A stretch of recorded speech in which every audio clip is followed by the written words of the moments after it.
नमस्कार साथियों, ज्ञान स्थली गुरुकुल में आपका स्वागत है। साथियों, आज की करंट अफेयर्स का हमारा पहला बिंदु होगा 8वां केंद्रीय वेतन आयोग 1 जनवरी से होगा लागू। 50 लाख कर्मचारियों व 69 लाख पेंशनरों को इसका लाभ मिलने जा रहा है। जस्टिस रंजना देसाई को बनाया गया है अध्यक्ष। सभी शर्तें भी निर्धारित 18 महीने के भीतर दे गए ये अनुशंसाएं। ये इसके बारे में सभी जानकारी 18 महीने के भीतर देंगी। महंगाई भत्ता वेतन में होगा शामिल। बम्पर तनख्वाह में होगी बढ़ोतरी। इसी के साथ साथ चलते हैं हम पहले प्रश्न की तरफ। पहला प्रश्न, 8वां केंद्रीय वेतन आयोग लागू होने की संभावित तिथि क्या मानी जा रही है? तो ये 1 जनवरी 2026 से मानी जा रही है। मीडिया रिपोर्ट के अनुसार 8वां वेतन आयोग 1 जनवरी 2026 से लागू करने की तैयारी में है। हालांकि अंतिम घोषणा अभी शेष है, लेकिन यह वित्त मंत्री का बयान है तो इसको मानना होगा क्योंकि यही सत्य हो सकता है। आगे, 8वें वेतन आयोग से कर्मचारियों के वेतन में कितने प्रतिशत तक की वृद्धि की संभावना जताई जा रही है? तो ये 30 से 40% तक की वृद्धि की संभावना जताई जा रही है। विभिन्न रिपोर्टों के अनुसार फिटमेंट फैक्टर और भर्ती में बदलाव के कारण औसतन 30 से 34% की वृद्धि अनुमानित है। अगले प्रश्न की तरफ चलते हैं। 7वें वेतन आयोग में फिटमेंट फैक्टर कितना निर्धारित किया गया था? तो ये 2.57 निर्धारित किया गया था।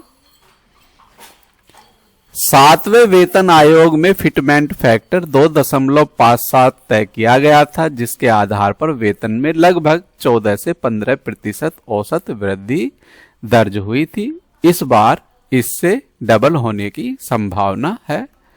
अगले प्रश्न की तरफ चलते हैं। फिटमेंट फैक्टर का क्या अर्थ होता है? ऑप्शन बी, मूल वेतन को गुणा करने का गुणांक जिससे नया वेतन तय होता है, इसे फिटमेंट फैक्टर कहा जाता है। फिटमेंट फैक्टर एक ऐसा गुणांक है जिससे वर्तमान बेसिक पे को गुणा करके नया बेसिक पे निर्धारित किया जाता है। अगला प्रश्न,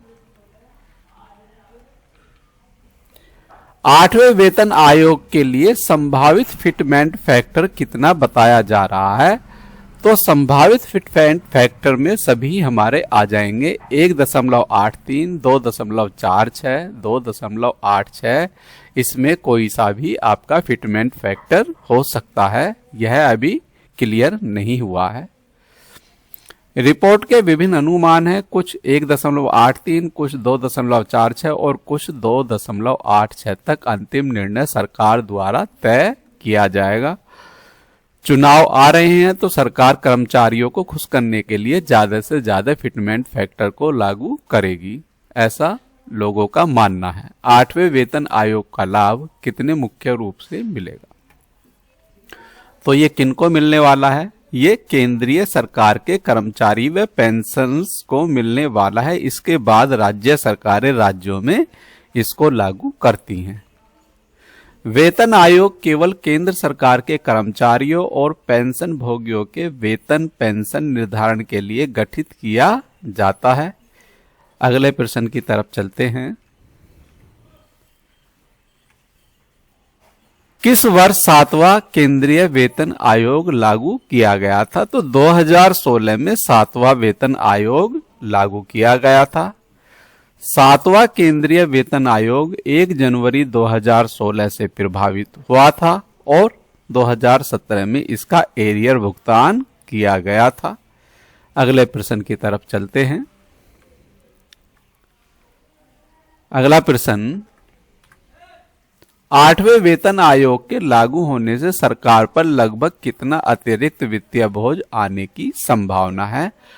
तो ये ऑप्शन सी, ₹2.4 से 3.2 लाख करोड़ रुपए वार्षिक बोझ पड़ने वाला है सरकार पर। विश्लेषण के अनुसार 8वें वेतन आयोग के लागू होने पर केंद्र सरकार का लगभग 2.4 से 3.2 लाख करोड़ का अतिरिक्त बोझ आ सकता है। अगला प्रश्न, यदि न्यूनतम बेसिक सैलरी 18,000 रुपए है तो फिटमेंट फैक्टर 2.86 लागू किया जाता है तो नया बेसिक वेतन लगभग कितना होगा? तो ऑप्शन डी, ये 51,480 रुपए वेतन होना चाहिए, जिसका इस प्रकार आकलन किया जाता है। अगले प्रश्न की तरफ चलते हैं। 8वां वेतन आयोग किन भत्तों को प्रभावित कर सकता है? तो यह एचआरए, डीए और टीए, ये उपरोक्त सभी को प्रभावित कर सकता है। वेतन आयोग केवल मूल वेतन ही नहीं बल्कि एचआरए, डीए और टीए जैसे भत्तों की संरचना को भी पुनर्गठित करता है। अगले प्रश्न की तरफ चलते हैं। साइक्लोन मोथा आंध्र प्रदेश से अपडेट है। मोथा साइक्लोन आंध्र प्रदेश में आया है, भयंकर नुकसान हुआ है। अगले प्रश्न की तरफ चलते हैं। मोथा से हमारा पहला प्रश्न हमारे सामने है। ये आंध्र प्रदेश में बचाव राहत दल है। अगला प्रश्न, मोथा तूफान किस सागर से उत्पन्न हुआ था? तो यह बंगाल की खाड़ी से उत्पन्न हुआ था। मोथा तूफान बंगाल की खाड़ी में बना और दक्षिण पूर्व आंध्र प्रदेश के तटीय क्षेत्रों की ओर यह बढ़ा है। मोथा तूफान ने आंध्र प्रदेश में कब लैंडफॉल भूमि से टकराना शुरू किया? तो ये 28 अक्टूबर 2025 को इसने भूमि से टकराना शुरू किया। भारतीय मौसम विभाग IMD के अनुसार मोथा ने 28 अक्टूबर की शाम को आंध्र प्रदेश के तटीय क्षेत्रों में लैंडफॉल किया। अगला प्रश्न, मोथा तूफान की अधिकतम हवा की गति कितनी दर्ज की गई थी? तो ये 90 से 100 किलोमीटर प्रति घंटा इसकी गति को दर्ज किया गया है। अगला प्रश्न, लैंडफॉल के समय तूफान की अधिकतम स्थिर गति 90 से 100 किलोमीटर प्रति घंटा थी, जबकि झोंकों की गति 110 किलोमीटर प्रति घंटा पहुंची है। अगले प्रश्न की तरफ आते हैं। मोथा तूफान से आंध्र प्रदेश का कौन सा जिला सबसे ज्यादा प्रभावित हुआ है? तो काकीनाडा सबसे ज्यादा प्रभावित हुआ है। काकीनाडा में सबसे ज्यादा नुकसान हुआ है। काकीनाडा, मछलीपट्टनम और ईस्ट गोदावरी जिले सबसे अधिक प्रभावित हुए, जहां तेज हवाएं व भारी बारिश हुई है। अगले प्रश्न की तरफ, मोथा तूफान के कारण आंध्र प्रदेश में औसतन कितनी अधिकतम वर्षा दर्ज की गई है? तो ये 14 सेंटीमीटर अधिकतम वर्षा दर्ज की गई है। विशाखापट्टनम जिले में 14 सेंटीमीटर से अधिक वर्षा दर्ज की गई, जो राज्य में इस सीजन की सबसे अधिक वर्षा है। अगला प्रश्न, मोथा तूफान के दौरान राज्य में कितने गांव रेड अलर्ट पर रखे गए हैं? तो लगभग 3800 गांव यहां रेड अलर्ट पर रखे गए हैं। आंध्र प्रदेश सरकार ने 3778 गांवों को रेड अलर्ट घोषित किया और सभी में पूर्व सावधानियां अपनाई गई हैं। अगला प्रश्न, मोथा तूफान में चलते कितनी ट्रेनों को रद्द या पुनर्निर्धारित किया गया है? तो ये ऑप्शन सी, 122 ट्रेनों को रद्द या पुनर्निर्धारित किया गया है। दक्षिण मध्य रेलवे ने तूफान के प्रभाव को देखते हुए 122 ट्रेनों को रद्द या पुनर्गठित किया है।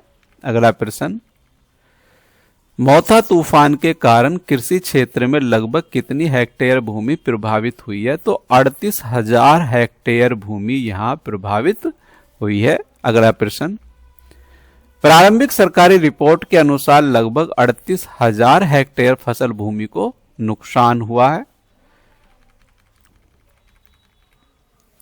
मोथा तूफान में अब तक कितनी जनहानि की पुष्टि हुई है? तो अभी तक एक मृत्यु की पुष्टि हुई है।